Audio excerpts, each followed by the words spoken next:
watching a podcast as well now, so I'm just gonna put that on.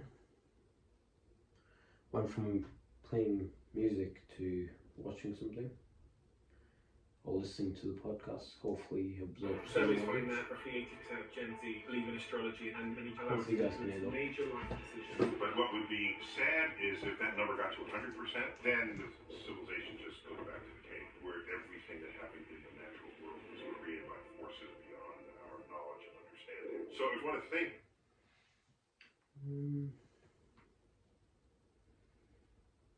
not in control of your fate because the sun and the planets are. It's a free country. But I'm creating in my life because I can control it. But is there anything that the universe does to influence us? Yes. Really? Yeah. That's how you have. Ready? Neil deGrasse Tyson is one of the most recognizable voices in modern science who turns the mysteries of the universe into simple truths and simple truths into life lessons. As a scientist, it's disturbing how easily people divide each other based on skin color, religion, food you eat, what language they speak, and then they find some other philosophy that differs, and then they go to war. But when I step back from this cosmic perspective, you realize how ridiculous it is. Give me the cosmic perspective. Well, there's nothing we don't take that right the measurements of the universe. And we are literally composed of stardust. So when people think they're different, they have DNA in common with all of the life forms on Earth. Like you have 20% identical genes to a banana. All of them, not just your, and that's not all. Your molecules that go in and out of your lungs. First comment that I saw is is go further back, Jesus. So I how's never that? knew I was a banana or something like that. And that's the next problem. People value Crazy. what they think is true more than what is true. That's a recipe for the unraveling of civilization. But as a scientist, show me the data. As someone that knows so much about the universe, objective truth, I've got a lot of questions. What do you think is the probability of me getting to another planet in my lifetime? And then could you make the case that the universe is simulated by some sort of Alright, let's and also end know what we're doing, so let's Oh, so you're gonna start off with the first exercise, okay. So which is going to be, please.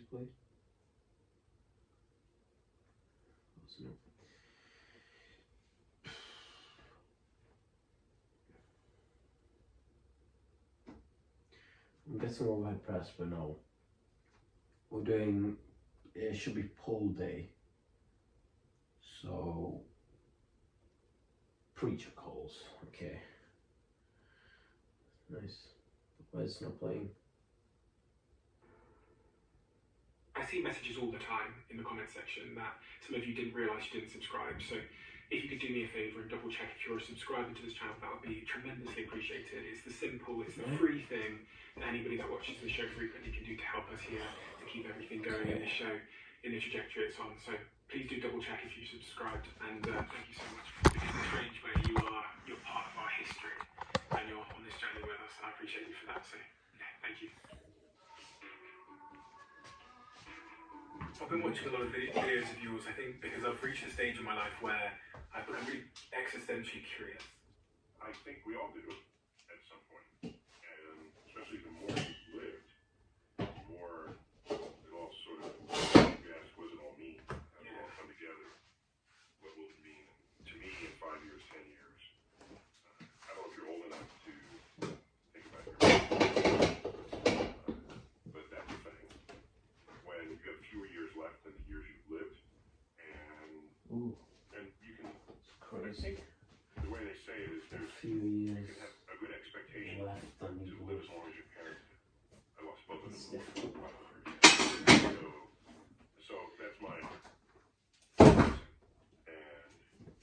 the fact that we die. Nice one. This try is broken. Focus to the remaining time you're alive. Because think about it, if knowing you're going to die brings focus and purpose and resolve and Can't stand my workout though. if you live forever, Not good. for me, knowing I'm going to die gives meaning to my remaining life. Whereas if I'm never going to die, that would mean I'd lead a life with no meaning at all. Because there's no way to focus an infinity amount of time into anything and be meaningful. So vitality is a very serious force operating on happiness, productivity. Can you do something for the world? And on my tombstone, what I want to say, what I want it to say is a quote from Horace Mann: "Be ashamed to die until you have won some victory." I want to have made a difference in the world. I want the world to have been better off because I lived in it. Is that too much to ask of any of us? We're all capable of good things. So, if the world is better off, I have played my part as a citizen of planet Earth. And this also dovetails into this new book that you've written. I call it a new book, but it's really a revision of a very successful book that I think the first copy was published in 1998. Why am I doing this? Called Just Visiting the Planet, Further Scientific Adventures of I'm going to be doing from Preacher. Oh, this shit. Yeah. Yeah. When I think about these bigger questions about the universe, meaning, Oh, shoot. why am I here, religion, all these things, I think about them through context and information I find in your work, because when I think like the world being so big, as you talk about in this book, and so infinite, and all these stars, I feel meaningless. In a nice way sometimes. I feel like the shit that I worry about no longer matters. But then when you talk about... You feel meaningless in a happy way. Yeah. I feel like the things that cause me suffering don't matter as much as I thought they did. And then you talk about by realizing that you're going to live for 90 years or 80 years, creating great amounts of meaning. And it feels somewhat like, I don't know. Yes, the universe is huge. Size. Contents. There's nothing we can put on the table that can rival. Why did I just take this off? This is me, I'm just a bit rusty. It's not going to be a How big? hard workout. Well, there's the light from the You know, most distant galaxy. I can't believe this. I think this is way too easy. 14 billion years. And I can't even 10 billion years before do it. that Earth has even existed. You know? If you want to get a sense of that. Crazy. And so, but think about it a whole lot more. That if you look at the ingredients of life, it's not just human life, but life on Earth, you can rank the elements. What's the number one element in life? You mentioned human body. The number one element is hydrogen. H2O of the water content of your body, which depending on how chubby you are, is anywhere from half to 3/4 is water. And most oxygen attached to the water. Okay, H2O, and both the H and the O appear in many, many other molecules in our body. The A, muscle tissue, all of this, and blood. What's third? Carbon, which you would have thought had to be somewhere in the list because you know where carbon-based life. Fourth is nitrogen. Okay? Yeah, Okay? perfect. I put them all together to say other. Okay? So that's the sequence of elements. And then what are the sequence of elements in the universe? The number two is helium, but then Earth. You might remember from high school chemistry. You can't do it anyway. Next in the universe, oxygen. Next, carbon. Next, nitrogen. Oh, okay. So we are one for one the mass of the universe. And one of the gifts of 20th century astrophysics is gifts to civilization, is where those came from. We trace those ingredients, the hydrogen, to the Big Bang itself. And all these heavier elements to stars that manufacture those elements in their core, in the crucible that is their core. They lived out their lives. They exploded, scattered that enrichment into gas clouds so that the next generation of stars would have planets. And at least one of them have life, as we know it, life on Earth. So that you can think of us not just figuratively, but literally composed of stardust. And so that it's not that we are alive in the universe. Yes, that's true. But the universe is alive within us. So we're special because we're the same as the universe. Often when people think they're special, I want to be different. I mean, no, we're same because we have human DNA on an Earth where we have DNA in common with all other animals, all other life forms on Earth. Do you realize we and mushrooms have more in common with each other than either we or mushrooms have with green plants? The common ancestor between fungus and animals split later in the tree of life. And its common ancestor split with green plants. You have 20% identical genes to a banana. Excuse me. Okay, we all do, not just you. Not just you. Okay. You have it. So, when you consider all of this, it's not just that we're alive in the universe. The universe is alive within us. And that discovery borders on the spiritual. Yeah. And it's a scientific result. So when I look up at night, I never feel small. I feel large. I feel as large as the universe itself. That's where we came. We're participating. I feel like the great the podcast that I am gonna watch are gonna be either like for now from this guy, Neil deGrasse Tyson, or on the channel The Diary of CEO. So yeah, instead of music, so I can actually learn something. Because one thing I do like is learning. So you know, that's not gone away from me after, you know, school. So I'm gonna carry on and hopefully do, you know, get a bit knowledgeable, I guess, on random subjects. Don't really want, I searched up educational podcasts and this is what came up. I could go on the route of like Andrew Huberman, which is like more of like a scientific guy, which I do like, but I'm not sure if it's gonna be interesting enough for me to watch on stream. So we're gonna find out, and you know, hopefully you guys can hear. If not, then whatever. story of cosmic evolution. Like I've got this in my pocket. The minute you said that, I thought of all these Eastern traditions and religions that say we are one. And from a scientific perspective, as you say, we very much are one. Yeah, what's interesting is one of my deep concerns about the world is many philosophies or religions that say we are one. They find some other philosophy that differs, and then they go to war. Yeah, I mean, to laugh at that, but we're not good at feeling oneness with everyone. It's easy to feel oneness with our tribe.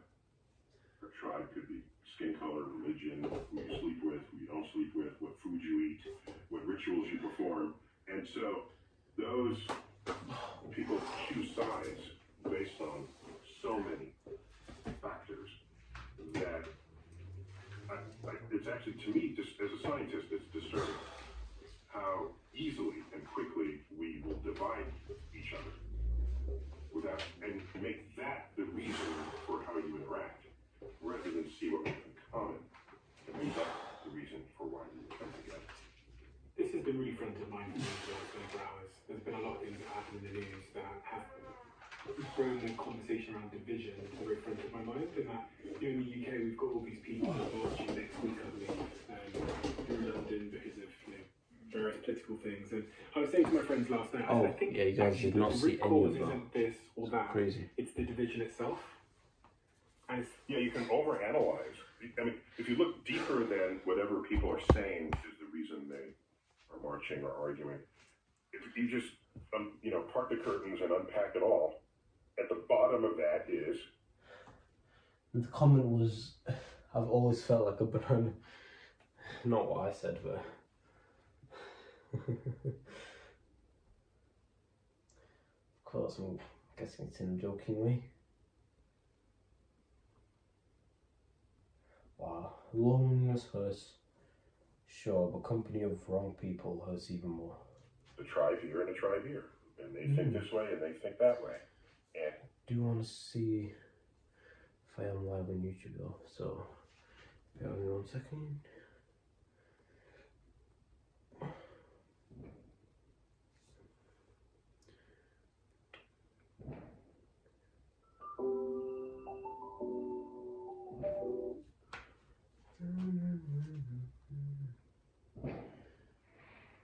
We've actually only got 10 more subscribers, and then we're able to live stream directly from the YouTube app, which is something I might actually try. Stick to one streaming platform.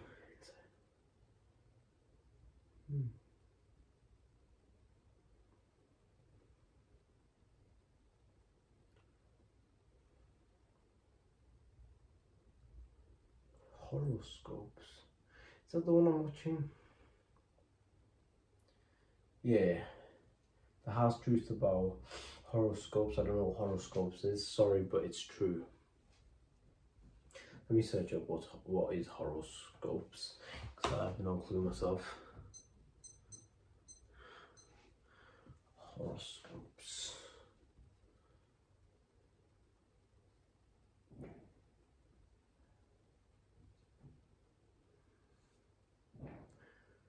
Okay, so horoscopes and astrological forecasts of a person's future typically include a description of character and circumstances based on the relative position of the stars, planets, at the time of the person's birth. So it's telling me the future is determined by how you're born, and you can look at the stars to find meaning. What?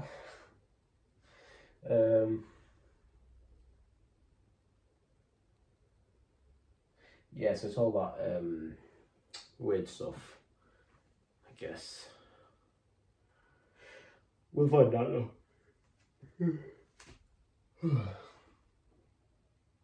Surveys find that roughly 80% of Gen Z believe in astrology, and many allow it to influence and make. Don't restart, please. Got this piece of hair just standing there, all alone.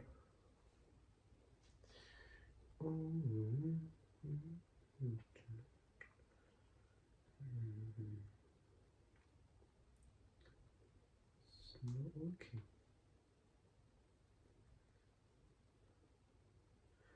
I think it might be the internet. Oh, I forgot to bring the Ethernet cable. I've got a way to connect my microphone with the charging port as well, so that's something I bought on Amazon before I went on holiday, and then now I can finally use it. And we might have something else. I forgot to get a LED light for the stream. I think that's a good upgrade to have.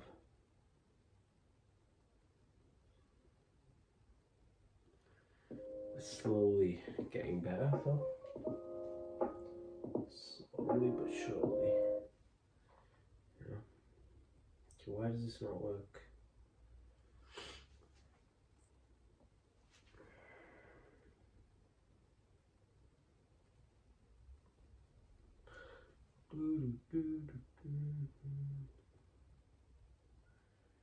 And yeah, you can overanalyze. I mean, if you look deeper than whatever people are saying is the reason they are marching or arguing, if you just part the curtains and unpack it all, at the bottom of that is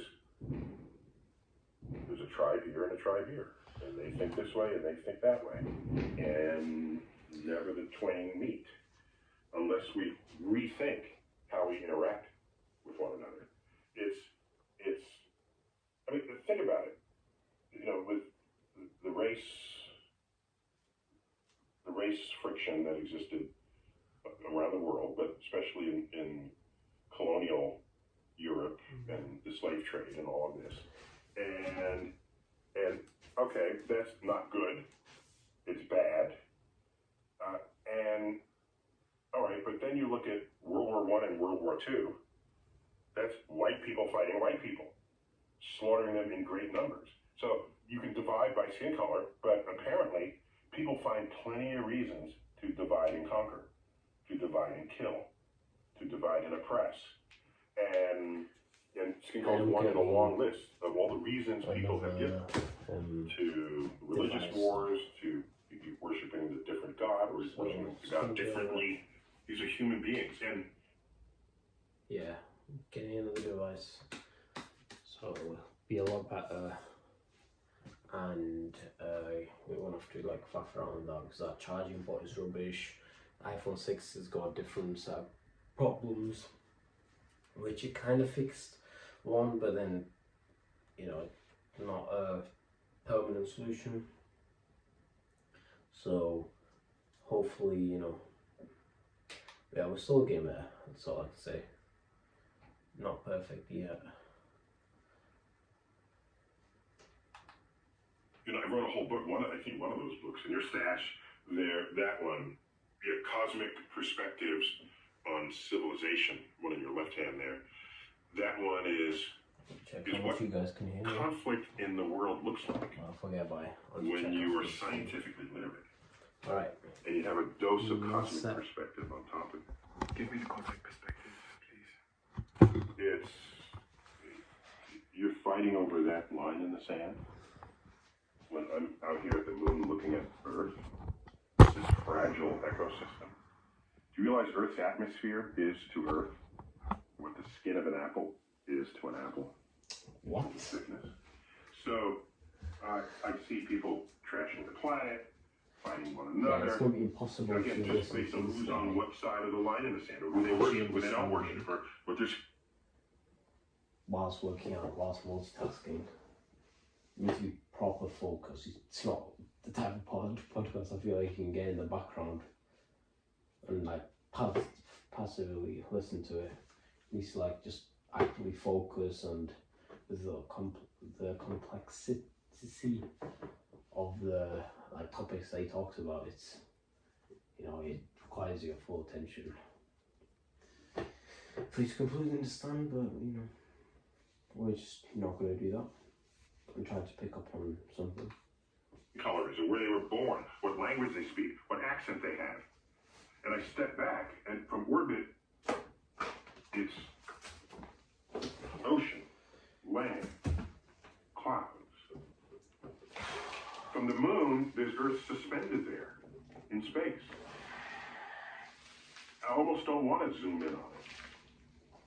Because people value what they think is true more than what is true. There are objective truths out there, but it's almost as though people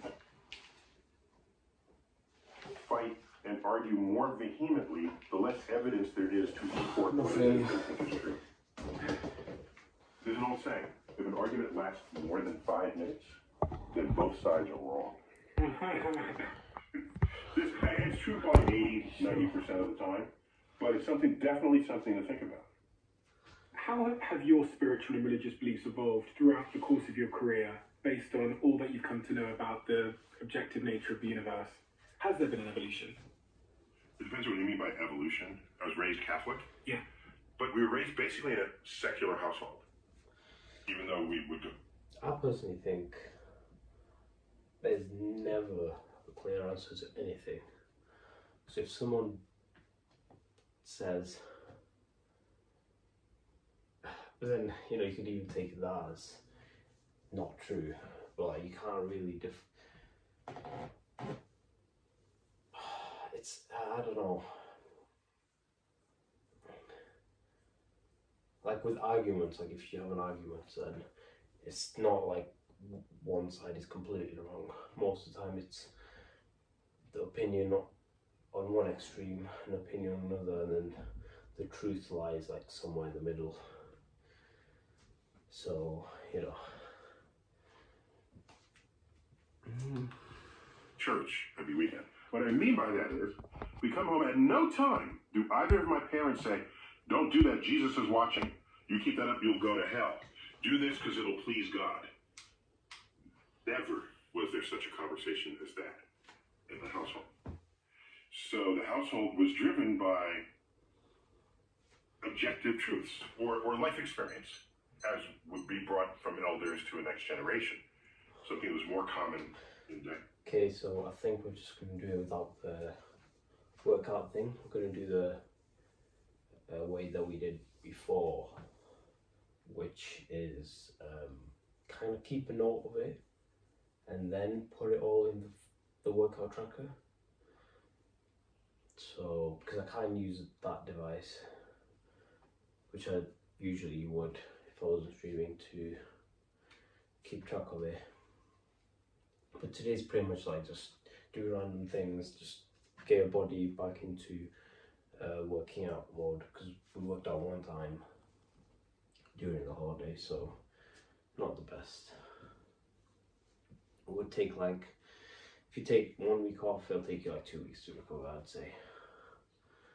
I think, I mean, it's probably not true, but you know, it's something I heard online where if you take 1 day off, it'll take you double amount of time to just get back into it. So, one of the athletes, I think a swimmer, I don't know,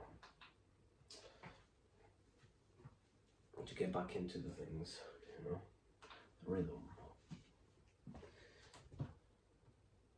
Why does this turn off? I want to make it so it doesn't turn off. Should be on the display settings. Auto lock, maybe?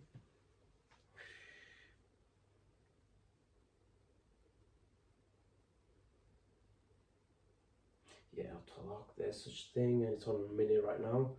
Put it on never, so it can waffle on forever. Oof. Yeah, bar. Put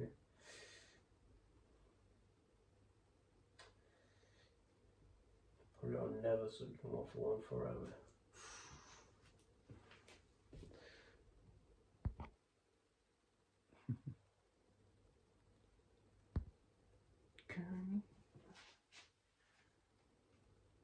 That generation than the current generation, because now elders don't know anything about anything. You know, the kid comes up to you and say, "Mommy, Daddy, I want to be a YouTube influencer," and you're saying, "What? Go back to school." No, and then they become a YouTube influencer and they out-earn you. So the divide is greater than ever before between one generation and the next, for sure. But by the time I turned 8, I found the religious teaching less and less convincing. The rate of change is crazy now. Like, you pass on some knowledge to the next generation, but it changes so much now that it's like what applied in that time when your parents were young, it's not apply anymore, you know, so that's true. And so by the time I was 9 when I discovered the universe, or really the universe discovered me, a first visit to my local planetarium. So yeah, I would call it an evolution, but I will say this. Didn't ask this, but it relates. Before I was more recognized, you know, I'd be on an airplane. What do you do? What do you do? They find out I do astrophysics. Then out come the question. Okay, well, tell me about black holes, relativity, the Big Bang, aliens, okay? And would always land on God. And I used to give pretty straight, unforgiving answers to that question, to that inquiry. Then I thought that's not fair. There are people whose lives pivot around their religious beliefs and their spirituality. And just because I've been discounting it since I was 8, I shouldn't use that as a force against them. I should at least understand where they're coming from. So I systematically acquired religious books of all kinds. So I read multiple copies of the Quran, Joseph Smith's account that led to the Mormons. I have multiple bits of literature from Jehovah's Witnesses. They'll come to your door and they want to hand you. And I mostly read them. I've skimmed all of them and read some of them with a little more intensity than others. All right. on doing so, that Yeah. enabled me. I think that's really smart of him. Even though you might have a set belief, to like just dip your head into the other side of the argument to see where it's coming from. It'll do one of two things: make you have a new belief, new set of belief, or like change your belief basically, or it'll strengthen the initial core belief and prove it right or whatever. And having that perspective as well is quite useful, you know. So I definitely like, you know, even though, well, let's just say like the example he gave, which was reading like the religious book, even though he's not religious, I think it's, you know, it'll just help in every single way possible. Because even if you want to argue with him, he understands where you're coming from, and then he can, you know, argue better. I'm not wording this correctly, but it's something nice. And then I've always like wanted to, you know, I need to stop saying, you know, always wanted to just experience new things, new beliefs, see where everything's coming from. Because if you die without actually experiencing everything, different beliefs, different perspectives and everything, feelings, experiences, then you're not gonna experience life to the max, and it's gonna be boring. Like, you want to feel happy, you want to feel sad, you want to feel, you know, like the whole range of emotion, and then there's other things as well you want to experience, you know, not just all the good and bad. Like, good and bad is a perspective which people will label to angry, bad, happy, good. I mean, yeah. Empowered me to have more meaningful conversations with people who are religious. People, so yeah, Much more meaningful and more informed. yeah, That's the key. I don't want to speak about religion unless I know as much as I can about it. As an academic, that should be what would be true of any subject. You're an academic, you care what's true, not what you think is true, what is true, or what people think. All right? And there's no doubt that religion has been one of the greatest forces operating on civilization, ever since civilization. As a source of people's behavior, what they eat, like I said, who they sleep with, where they sleep, where they worship, who they worship, all around the world, from atomistic native peoples, where there's a spirit energy in view in the mountain, in the brook, in the wind, to the monotheistic religions, to the polytheistic religions. We don't call them that to put distance between us, but the Greek gods it was their religion. We call it mythology. It was their religion. The Greek gods, the Roman gods. So I'm conversational in all of this. So when someone says, how do I feel, what do I think, I can do that without just being obnoxious. And so, to have a meaningful conversation. I haven't done that. You haven't. No, I haven't. I bet it's such a good idea to do that, especially as someone in my position that does a lot of talking with people and asking questions. But the first thing that sprung to mind was, there was actually two questions that sprung to mind. The first was, how did that change you, reading all those books? Outside of you being able to relate with those, well, being able to talk to them in a different way. And the second question, because I've watched Cosmos, I've watched it several times. It's one of me and my partner's favourite things to watch is you going from the very beginnings of time through the universe into where we are. I love that calendar too. Oh my god, it's my favourite thing. And I try and persuade everybody to watch that. My question was about, because I watched that and I watched how the universe has evolved over time, or at least our understanding of it and how it came to be, is did humans evolve at some point to believe? Are we meant to believe? Well, so the best way to ask that is, let's go back to the earliest humans we have fossil records of. We can go back to Neanderthals, for example. Neanderthals is a branch of hominids that went extinct, basically. There's some crossbreeding, and there's Neanderthal DNA in many humans today. But as a branch of the hominids, they went extinct. So there's Neanderthal, then there's Cro-Magnon.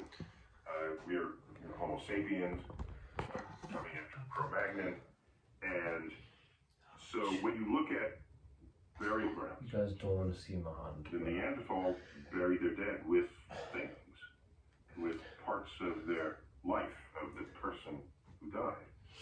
Now, why would you do that unless you had some belief that there was something more to come for that person?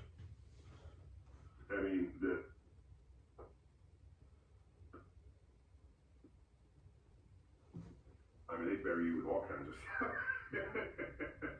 And in fact, in Greece, I read this, it's not that I researched it, I'm not a scholar in this, but that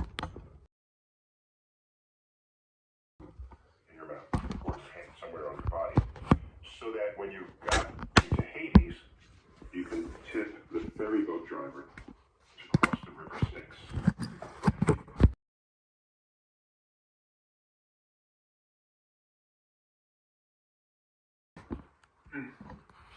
Might even invert the question and say, it's not when did we start, it's we existed in all the ways we know what ourselves to be.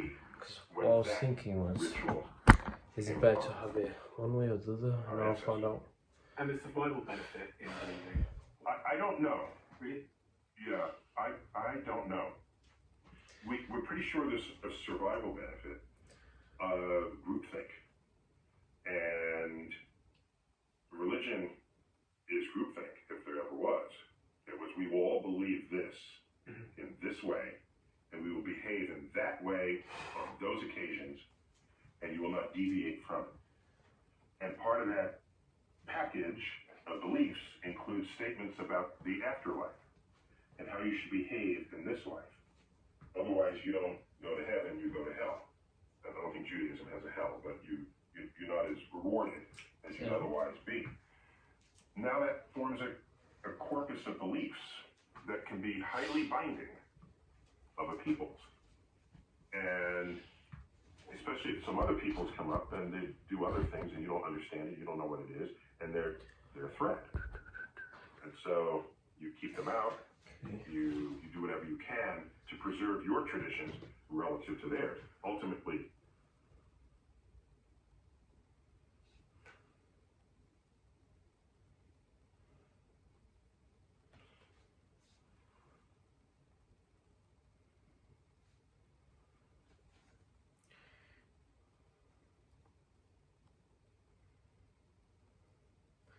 It's really annoying that I can't.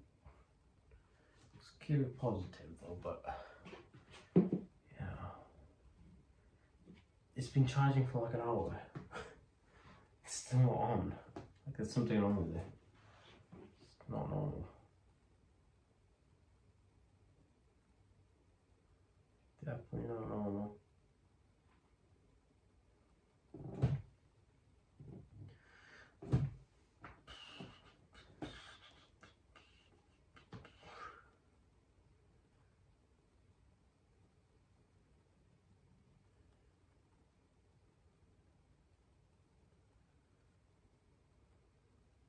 I've got my other device as well to watch the YouTube.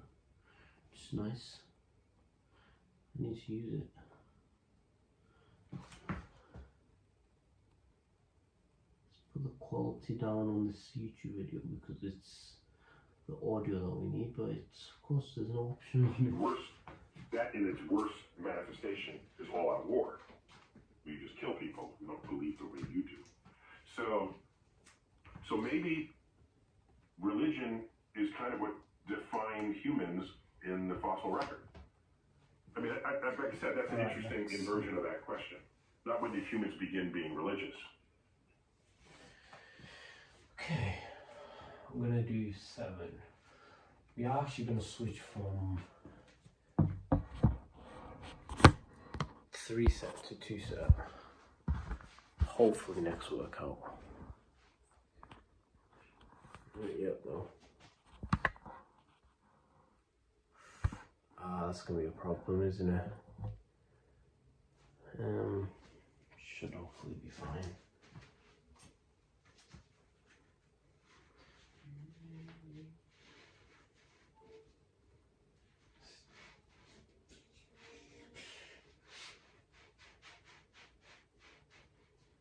I feel like with 2 sets I'm actually be able to get more out of it. Just go to failure. Oh, that's a nice stretch. Oh.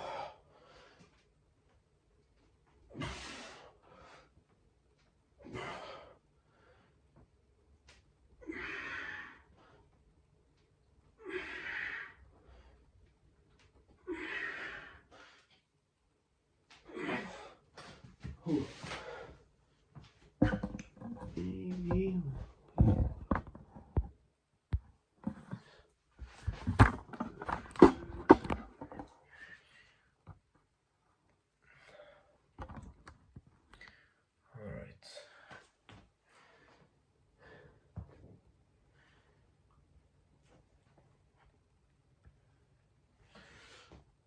Maybe.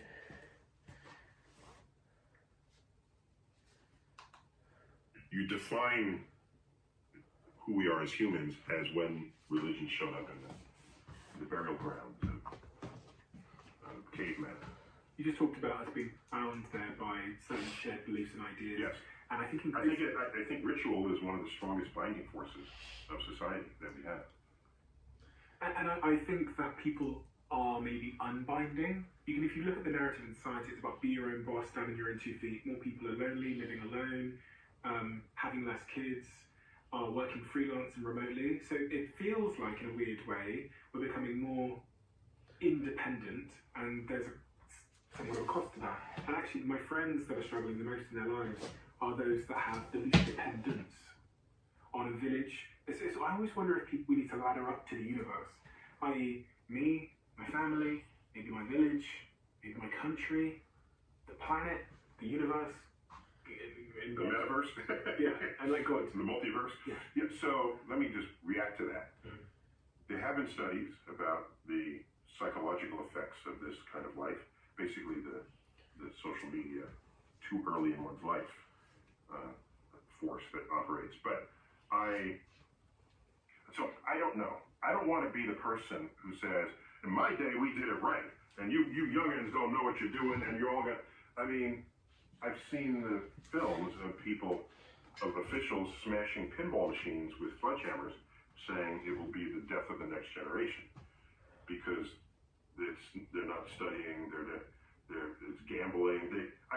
You see people burning rock and roll records. You know, we've seen this, and I don't want to be that guy. I'd rather be the person that says they're going to create a whole other reality that was not my reality growing up. And I don't know that I can or should value judge that. When they come up in the ranks, they'll be mature adults. They'll figure out what the rhythms are of that world. And I will say, however, that if you go far enough back, no one... All I can say is it's definitely changing. You'll always have change. Never traveled anywhere. You spend your whole life not going more than 30 miles from your hometown, a couple hundred years back. So now people do actually communicate with countless thousands of people around the world. So it's different. Again, I'm not value judging it, but it's different. And you're exposed to different ideas. Maybe it tribalizes you more, or maybe it softens you. It has the power to do both. What concerns me is because when I post to social media, I've learned the art of not expressing an opinion. Because I don't care what your opinion is. I don't care that you have my opinion. What I care about as an educator, and especially as a scientist, is that your opinion is based on objective Okay, next set, last set, and then I think, if I'm not wrong, it's going to be rows and then what's it called, hammer curls. So we're going to do that. Maybe finish off with bicep curls as well, because we don't do that much biceps and it needs a bit of work, I'd say.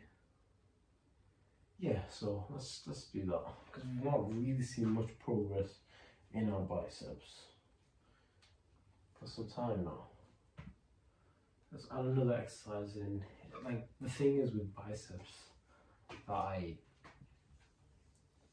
feel strange about is like it's all just curl movements.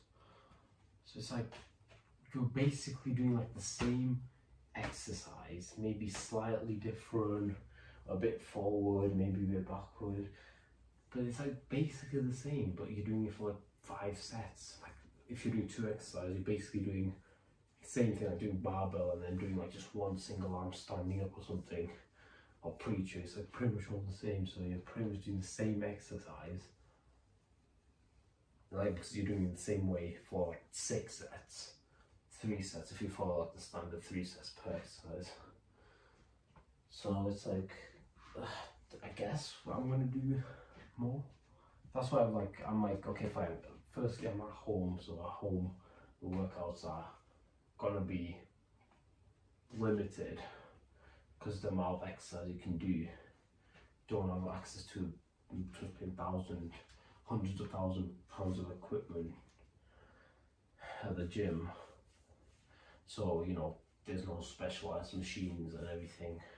Got dumbbell, barbell, and bench, a rack, that's it. So, you know, I was like, you know, I'm just gonna stick with one exercise for the biceps and just do it a lot. Do it like a couple of times a week, and hopefully that's enough to do with intensity, but I guess not. We'll have to do more and focus more on it to improve it.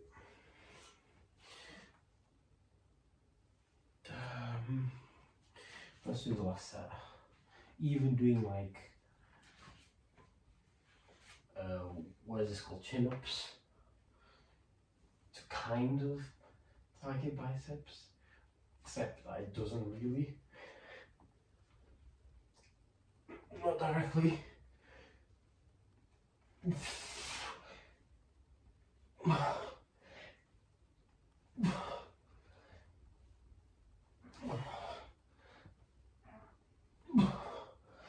Okay, 7 is.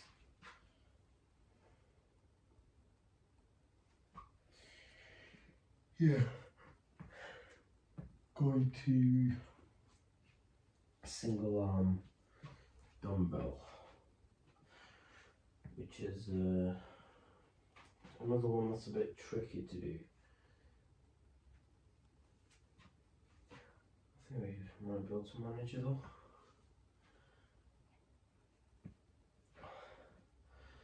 Might have to change that barbell exercise. I need to do the back exercise pretty much. And it's either going to be something with this, which I could do.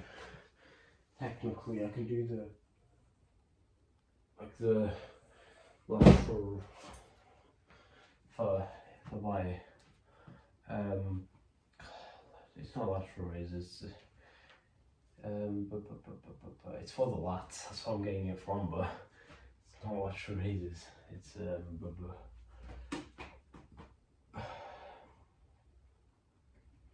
I don't know the exercise. I forgot the exercise name. Oh well.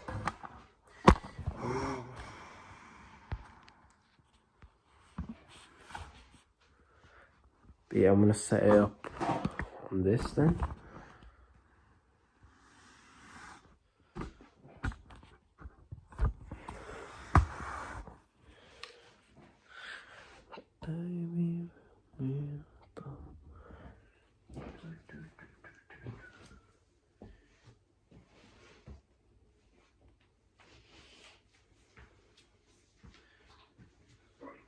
Objective truth. If you have have an opinion where the foundation of it is what? Then you're just floating. There's no, and then if you rise to power of laws and legislation, and then you shape a society based on what you think is truth or want to be true, rather than what is objectively true, that's a recipe for the unraveling of civilization as we know it. So, this loneliness bit, I don't know how to comment on that. I don't have the expertise. But I do know that I don't want to be the person in the rocking chair. Get off my lawn. And I guess I've been trying to figure out if I need to try and make sure my life ladders upwards. Oh, let me get back to that. Yeah. So, it may be that the most important role of church wasn't to give a specific recipe for how you pray, or again, who you pray to, or when you pray. Maybe that wasn't its greatest value. Maybe its greatest value was the community that it created. Mm-hmm. Everyone comes together. They're all in one room at the same time. That's not happening today. Like you said, people are less religious today than ever before. Many people who were once religious would today say they're spiritual, which means they're separated from the rules and regulations that typically dictate how you behave within a religion. But the fact is, you're talking about going upwards, so you have your city, your community, your neighbors, and your church, your synagogue, your mosque, your temple, whatever is the place where you gather with some frequency. That surely has value, because we need each other. I'm jealous when you drive down the country road and there's a deer just walking around, and I'm thinking, oh dear, society collapsed. That deer is just flying. The deer was born in the woods. He was finding food and has grown up. Whereas I need other people to survive in this world. I don't know how to hunt. I don't know how to skin game. I don't know how, I like knowing that there's a quart of milk waiting for me on the grocery store and ready to eat cereals. We have an interdependence as never before. Mm. And how do we maintain that without scattering to the wind? Mm. You said you lost both your parents in the last 5 years. Yeah.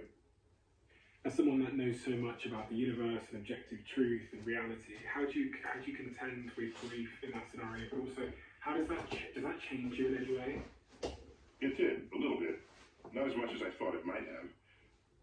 My father was 89 when he died. That was 5 years ago. My mother was 2 days shy of her 95th birthday. So I'm putting myself like right between them in my life expectancy. I think I'll get to 92. It's the average of those two, So when you die at that age, it's sad, but it's not tragic. So that's an important distinction. A tragic life is a life that could have been lived, but through act of war or negligence or negligence of the person or of others, the life is cut short. Then that's tragic. It's a life not fully lived. If you lived a full life, they're married 50-something years. It's sad, but it's not tragic. In fact, it's not even sad. It's something to celebrate. And so I miss them. I miss them more than I thought I would, because they carried quite a bit of wisdom with them. My father was active in the civil rights movement. My mother was a gerontologist, so they both cared very deeply about the plight of others. And I'm their son, the astrophysicist. So I go off with my head in the sky, but I was anchored into the human condition. And anchored to think about it, care about it. And when I encounter things in modern life, I wonder what my mother would say. I wonder what insights my father, and they're not there. I don't have them for that. So the way it's changed me is it has put a greater expectation of me on myself to make sure I have wisdom that I can share with my kids, my 2 kids. the kind of wisdom that I gleaned from my parents. So that, again, this is card of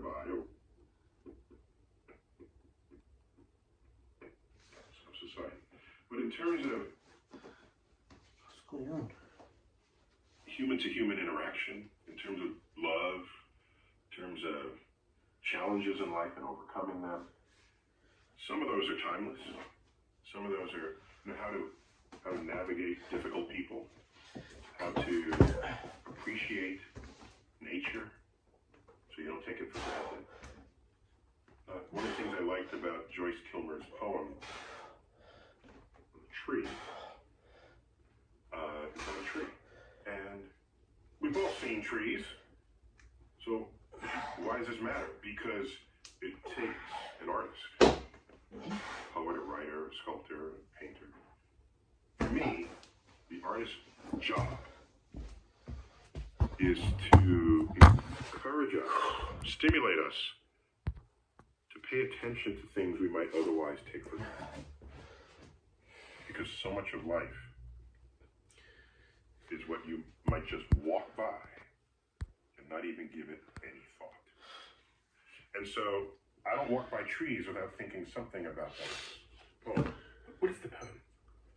I think that I shall never see a poem lovely as a tree whose hungry mouth is pressed against the earth's sweet flowering breast, a tree that looks at God all day and lifts her leafy arms to pray, a tree that may in summer wear a nest of robins in her hair, upon whose bosom snow has lain, who ultimately lives with rain, lifts her leafy arms to pray, a poem lovely as a tree whose hungry mouth is pressed against the earth's sweet flowering breast, a tree that looks at God all day and lifts her leafy arms to pray, a tree that may in summer wear a nest of robins in her hair, upon whose bosom snow has lain, Wonder if he's memorized who it. ultimately lives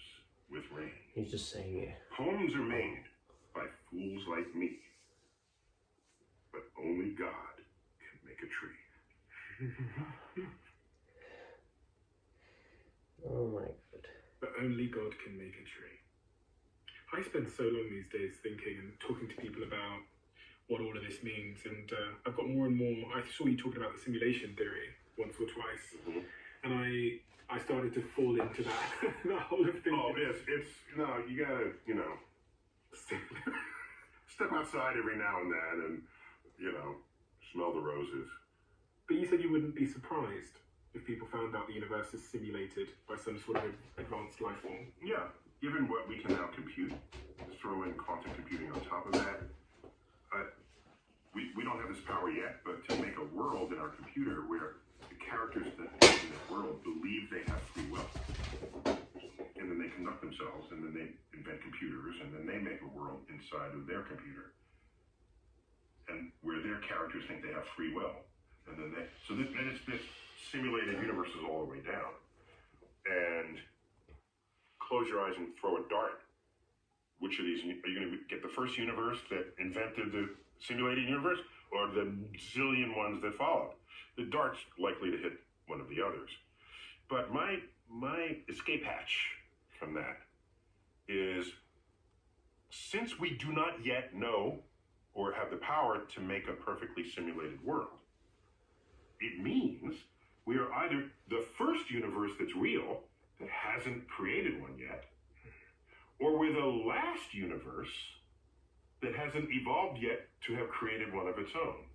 Because all the middles have the power to create one. So that takes it, a zillion to one against us to maybe 50-50. Oh, interesting. Yeah. So I'm a little more comfortable that way. Comfortable. Yeah. I sleep a little better at night. But I guess it wouldn't matter anyway. It wouldn't matter if we're completely simulated. What do you care? You're living your life. I know we don't want to believe that there are puppet strings on us. Part of me thinks that, though. You know, just when everything on Earth is kind of stable. Oh, COVID shows up. Oh, so this is the programmer saying, you know, the Earth is too boring now. We got to spice it up a bit. They throw in a pandemic. Okay, a once in a century pandemic. Now we're entertaining for them. What do we do? Who gets vaccinated? Who doesn't? Who's going to fight? Who dies? Who lives? Okay, so then we kind of get through that. We get the vaccine. Okay, we're just calming down off of that. And they said, oh, let's make a billionaire real estate developer from New York City the most powerful person in the world. Let's stir the pot again. And so now the whole other set of pot stirring that's going on. So that's kind of consistent with a snot-nosed alien kid in the parents' basement programming our existence. That's what I would do. I would throw in interest. There's a game, Sim City. Yeah. I played that. That's how old I am. Sim City. So you're mayor of this city, and people can vote you out of office. So you have to do things that make them happy. And there's an opinion poll that's there. And if you spend too much money here, you're not spending money on the schools. That's bad. But then as crime goes up, and you're realizing, oh my gosh, and even this simple simulation, so many interdependent phenomena are taking place. Then things that happen, then Godzilla steps through and plows through the city. Okay, now Godzilla's not real, but it kind of is, because that would be a disaster. Is it a flood? Is it fires? It's a thing that nobody saw coming. Okay, we are recording this interview on September 11th. I live 4 blocks from Ground Zero. That's Godzilla walking through the city. Well, how do you respond to that? So, realizing that in this game, it's only interesting to play when disastrous things happen. Not too many in a row, because you have to be able to recover. So when I look at our world, I'm thinking the best argument I have for being in a simulation is how often some big disaster takes place. When it was the first World War, and then after that, peace, pandemic. Okay, the 1918 flu pandemic, and then we get out of that. Second World War. Okay, we get out of that. The Cold War, nuclear holocaust. Okay, so that's my that's me looking over the shoulder of the program. Oh God, I think I prefer the world where I feel like I have free will and there's not. Does it make a difference if you believe you have free will, even if you don't? No, I'll never know. And you know the fun answer to that. Ask me today. Do we have free will? You free will. What choice do I have? No, if you don't have free will, then you don't even have an option to say you don't. So you just live life. Just live your life. So that the world is better off for you having lived it. And what does that mean to you? It means people are better off. The institutions are better off. People are happier, healthier, wealthier, safer, better fed. Rationality matters in politics and lawmaking. And that will help to ensure stability of anything you build going forward. But that's all. I mean, it's not complicated. And you were talking about meaning before. I stopped looking for meaning decades ago because I realized any of us, has the power to make meaning in life. If you don't look for meaning, are you looking under a rock, behind a tree? It's as though meaning is sitting there waiting for you to find it. Oh, I found meaning. There it is. Now my life is complete. That feels so powerless on your own destiny.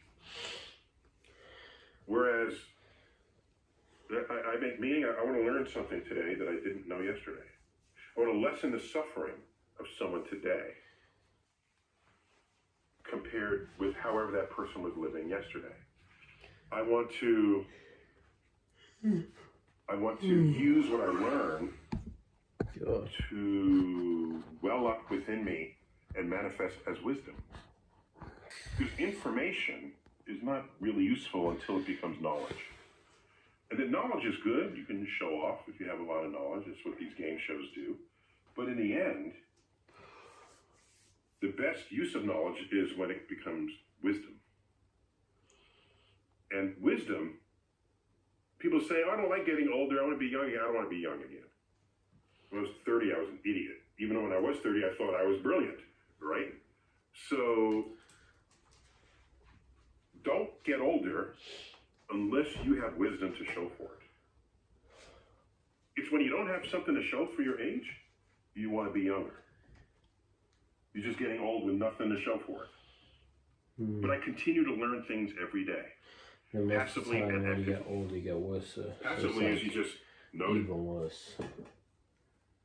Not only you just got nothing to show for, but it used to be better, and you'll always, you know, if you fall off on something, if you just don't constantly improve, you'll feel just something missing, and that's why, you know, you just work hard, keep on improving. You don't just waste your time, because if you do, then you're naturally gonna get worse and nothing stays the same. You can never really stay the same unless you're progressing, because everything is evolving, getting better, it's getting more competitive, and even like, let's say money as like the probably the best, not the best metric, but some sort of metric to measure you know, like how you're doing in business, but not 100% of course. But let's just go off that. Like, if you go over time, you will need to increase your money to stay the same, because an 18-year-old of course makes less money on average than like a 30-year-old. So you can't just stay the same. If you earn $10,000, let's say when you're 18, you'll need to earn more. If that's the average, then you'll need to increase it to stay average. So that's why, yeah, you know, you can't really, you need to be constantly improving at a decent rate just to stay the same. If you make significant progress, then, you know, of course you're not going to just improve, but you're going to get ahead in pretty much anything. But yeah, because we all have 24 hours in a day and everything, so it's like, you know, people are going to use that, and if you don't use it, you're going to get worse. If you do use it, then, you know, it'll equal out. But yeah, I think we got enough time to recover, so we're going to do the last set now. Not till failure though.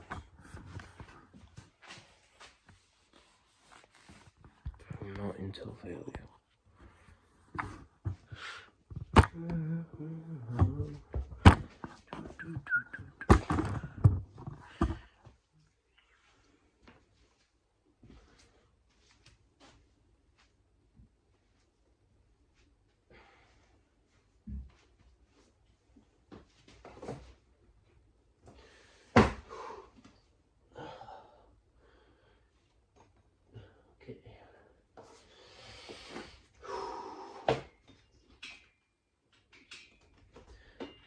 These screws are kind of loose, not the best.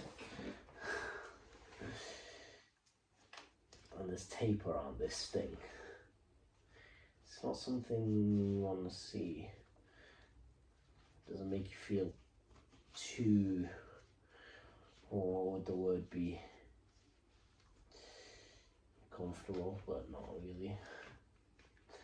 Best word to use. What's the best idea to start with this hand?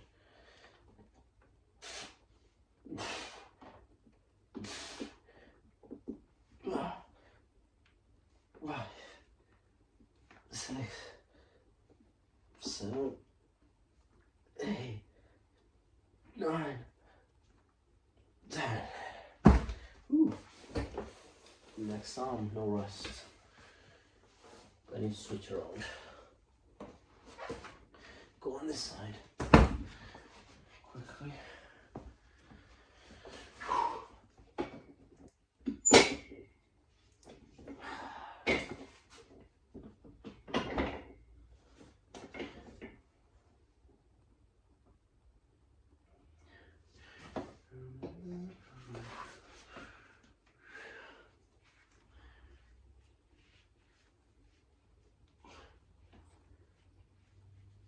Okay. 1, 2, 3, 4, 5, 6, 7, 8, 9, 10. Let's go. Let's go. Boom. Next exercise.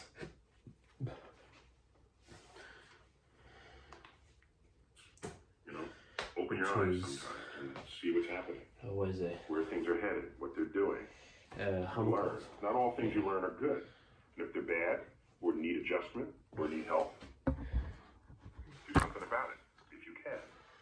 So, that's how I derive meaning. Hence my tombstone. Be ashamed to die unless you scored some victory for humanity. There's the meaning. There's a whole class of billionaires that are trying to live forever now. And I think we are on the verge of being able to extend life potentially indefinitely. Yeah, we're looking for the day. It's called the escape velocity. You know about that phrase? It exists in astrophysics, of course, but the escape velocity for Earth, for example, is 7 miles per second. So, escape velocity in astrophysics is the speed that you launch something so that it never comes back, no matter how hard the gravity tries. Okay? So every object has an escape velocity. Escape velocity in aging is, the idea is there is a generation yet to be born, but in the very near future, who will not only live longer than the previous generation. So here's a cleaner way to say this. Every year, you can expect to live 1 month longer because knowledge about human physiology has gotten better. Okay? Just think about it that way. Yeah. And so we know what to eat, what not to eat, how to exercise, how to not over-exercise, how to maintain your health and physiology. All right. There will come a day where every year that you're alive, medicine has figured out a way for you to live an extra year. That's the escape velocity. So every year you live another year. And after that, it could be every year you live 2 years. So that's the escape velocity. So it's not into the population. And yeah, I don't want to live for. There's something going on with this. I still have more to give, more books to write, that in my judgment would make the world better than it currently is. So I don't want to die before I get as much of that done as I can. But are you scared of death? No. Although, that's easy to say because I'm not at death's door. And I had someone rationalize it. They made a potent argument. I can say now, with another 20 years life expectancy, 15, 20 years, that I don't fear death. But if I'm on my deathbed and someone says, if I could wave my hand and you could live another year, would you? The answer is probably going to be yes. And at the end of that year, I don't know if my sentiments about life and death will change on my deathbed. I know my mother, that there's a point where she couldn't swallow and she didn't want to eat the tube. And she said, my time has come. They put me in palliative care and then hospice. And she was dead 10 days later. So she was in charge of her. They could have fed her with a tube. And she would have been completely healthy for another, 5 years perhaps. But, she raised 2 kids, 3 kids, 50-year marriage, happy life, stable life. And yeah, I'm good with that. So the billionaires, that's ego for sure.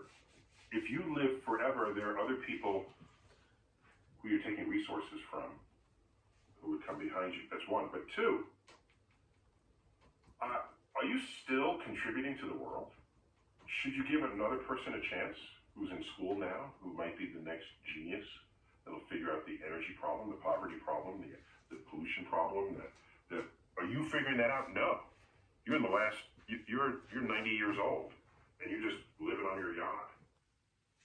So there's the problem that the last years of your life are not the most creative, the most ambitious, the most irreverent. It's irreverence where new ideas come. Okay, next. You've perhaps seen episodes of Shark Tank. Half or more of those people is 30 and under. They got ideas, fresh ideas. Everyone else is entrenched. So if people start living forever, they're living forever in the part of their life that is least useful to the progress in it.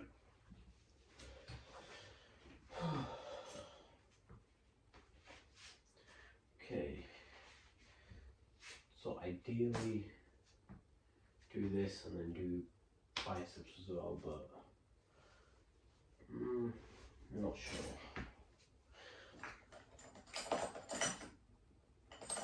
Just because it's first workout back, but we could do biceps as well. Let me tighten this. I can find the goddamn thing, but I think I'm gonna have a look because it's not here.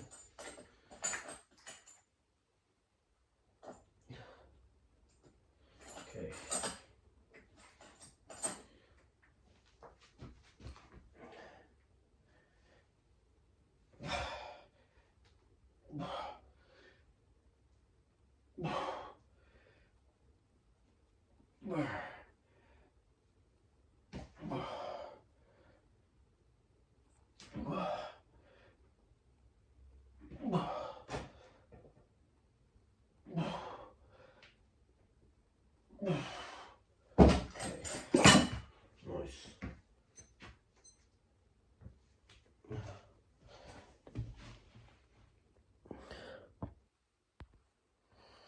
Stream for 1 hour and a half almost. It's pretty decent. I think we're gonna stop here after the exercise. This one I might do biceps, curl of course, then just so we have time to do hangs and maybe a bit of neck as well. I definitely just start working on that, especially pull days. Push days do take typically longer, so good time to do neck as well. See. Of culture and civilization. And so all of civilization will stagnate. Did you think of it in your lifetime? You said you've got a 20-year life expectancy. Well, 15 to 20. 15 to 20-year life expectancy. Based on my age now and the age when my parents died. Yeah. But I mean, you've done a lot of neurological work and laid down a lot of good foundations with all these books you've written, so it'll be the upper end of that. It's food for AI. It was food for ChatGPT. What do you make of AI? I love it. Yeah. I love it. But it's by the way, it's been here for a while. Mm-hmm. It really spooked people when it started writing your term paper and composing your painting and your set design. All right, the whole other category of people got spooked by that. Meanwhile, AI has been harnessed and being fully used in my field and in most of the physical sciences. It's doing work. If you can do the work, and I can go to the Bahamas, let it do the work. We have telescopes coming online that could not exist without the intervention of AI to access the data, reduce the data, analyze the data, make a decision about whether it should go back to the thing that it just observed, because that was weird compared to the last time it was observed. This is the Vera Rubin telescope that I'm literally describing now. And so we're living with it. What it means is it'll have to up the game of people who say they are creative. And what I mean by that is, I can say, ChatGPT, take this picture of us, and say, ChatGPT, paint this scene in the style of Van Gogh. It'll come back, the colors will be just right. They'll have the swirling line. It'll be perfect. If Van Gogh was standing, that's what Van Gogh would paint. If I say, ChatGPT, paint us in a style of no artist who has ever lived. What I'm thinking of doing is, at the end of each stream, just write the name of the podcast, or just say the name of the podcast and say the time that I'm at. So then the next podcast, not stream, I mean, I'm getting mixed up here. I can go back onto the last stream and see the podcast timing.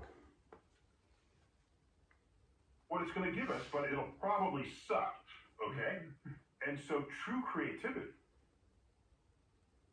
is not aping what has happened before and making adjustments. Got 3 minutes, True go to the next creativity, step. yes, you always build on others. I'm not into... Tonight.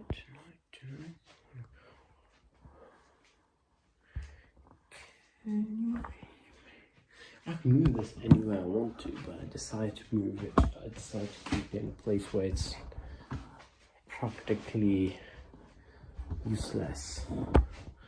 Let's say that. I could just do it here, and it'll be perfectly fine. Just like this spot right here.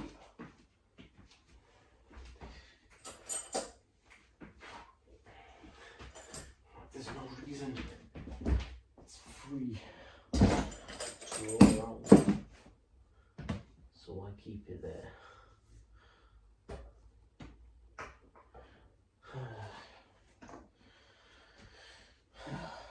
Definitely the toilet though, so I need to be quick.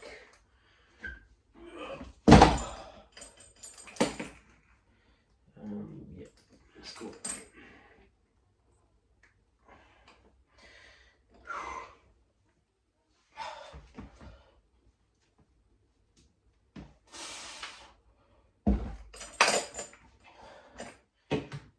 This exercise.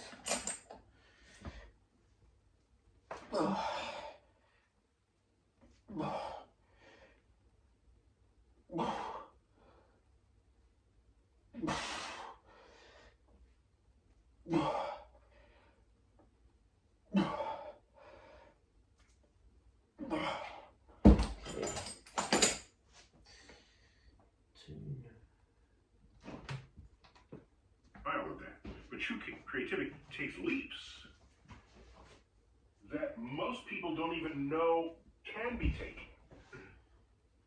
And so the artist, so that gap, I think, is what AI in the arts world is going to force creative people to reach for. Otherwise, you're replaced by a simple request in the input line of a large language model or of an art.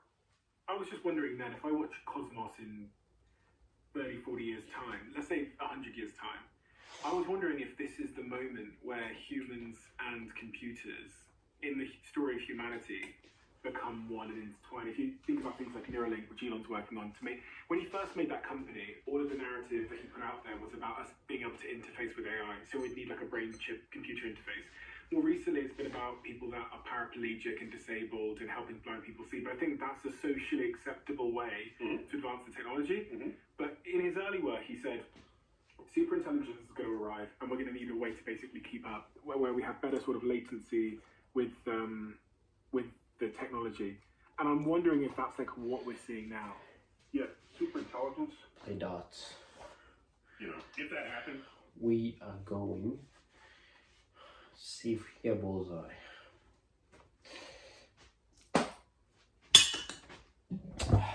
Look at that. Look at that.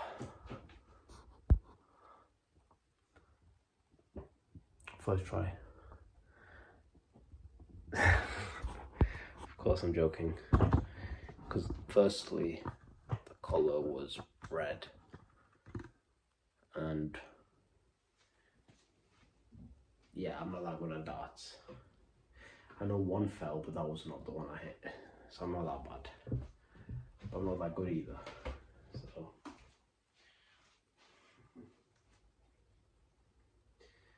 have we done 2? Yes, one. Got 1 minute 30 left. That's it.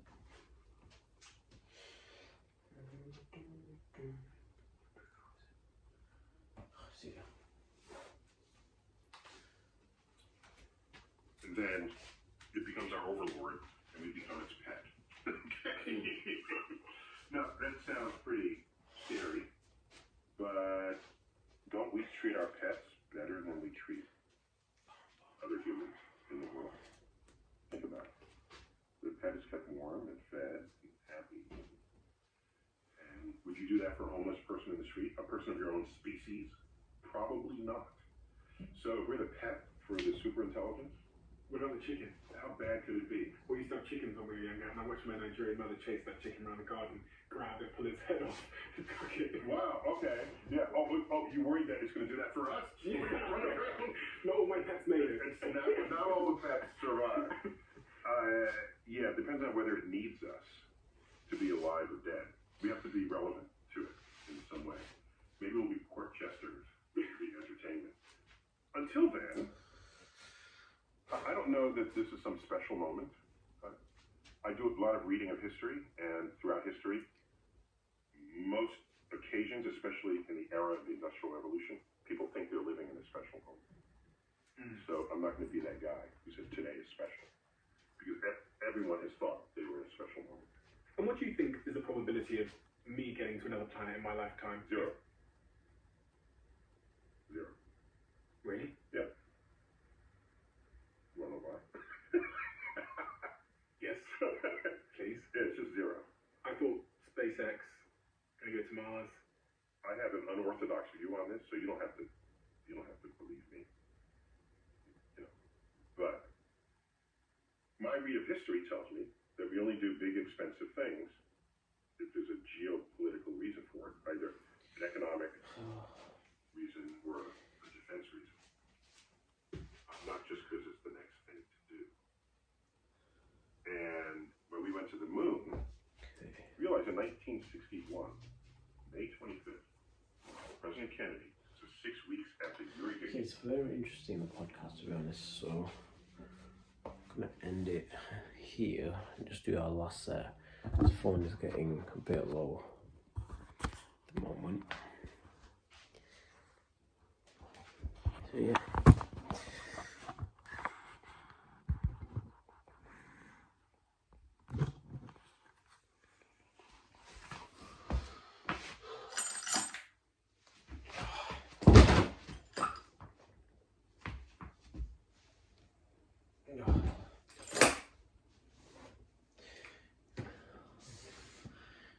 Certain point it's going to be muscle memory. It might take a couple of months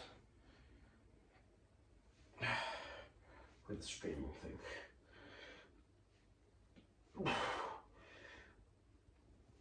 3, 4, 5, 6, 7.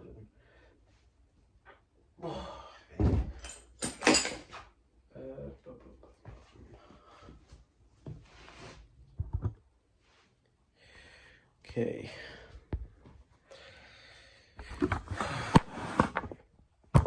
Yeah. I guess that's it then. first workout back after only like a week though, so it's fine. Yeah, it's been alright. Not been pushing too hard. Not had the best sleep or anything, so you know. Ooh, not sure if it's even working.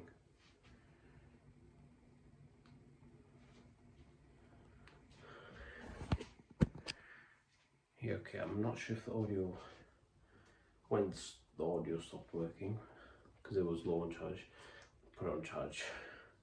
But yeah, like I said, it's been a decent stream. I've not pushed too hard, because you know, missed out like a week worth of workouts, so getting back into things. But yeah, I'll see you tomorrow for leg day. Maybe, you never know with leg days, you know, it's 50-50. Okay.